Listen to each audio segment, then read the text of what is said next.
So I bought this kit here, this Arrow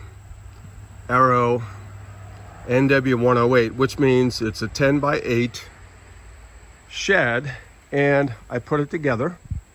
And this is my opinion for my video. In my opinion, this is a very, what's called an old school shed that was probably made right after World War II.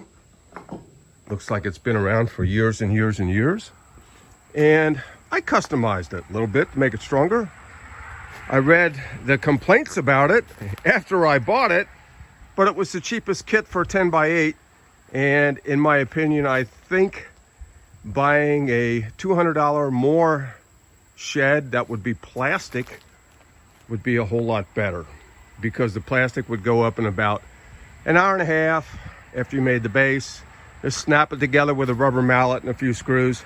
And this just took forever. This is probably, what, maybe 35 hours. I got all these itty bitty parts. I had to have my screws and my different drills, and just way too many parts to deal with. All these tiny washers, which wanted to elongate once you tighten it down. So what I did was pretty simple. Is anywhere there's a rib, I went ahead and just put some zip screws in them and held things down.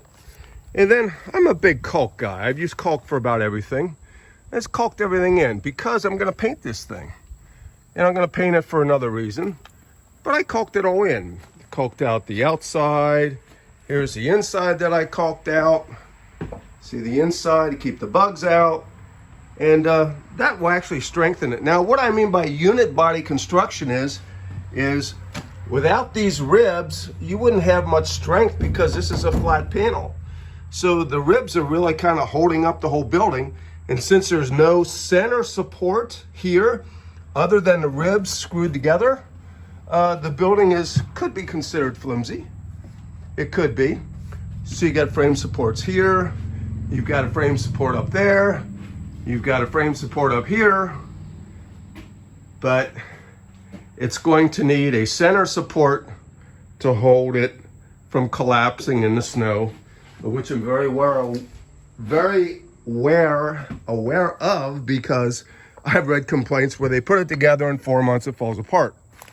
And the other thing that really bothered me was the fact that a lot of the panels came unmarked, or the marks were so faint you couldn't even read it, and then I had to mark every panel because I didn't know which ones they were.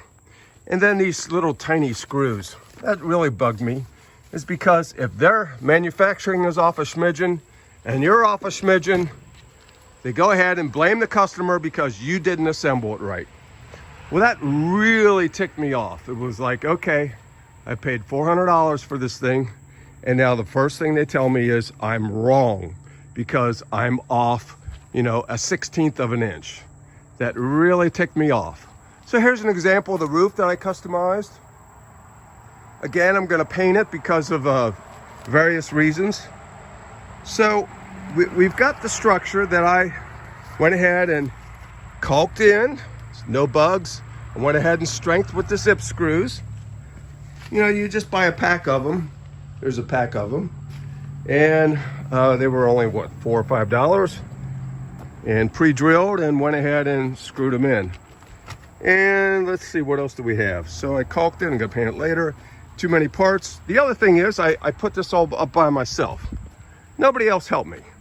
And the instructions clearly says you can't do it on a windy day, and you're not supposed to go ahead and do it with one person. Well, you can, if you block your panels in a piece of wood up against your panels, so the panels don't fall down while you're trying to install everything.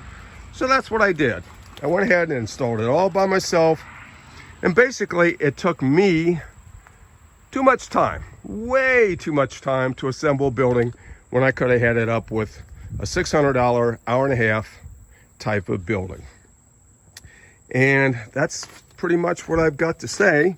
That once you put together your building, make sure you put strengthening things that you can do. Of course, that's just a rope temporarily to hold it down in case it gets windy.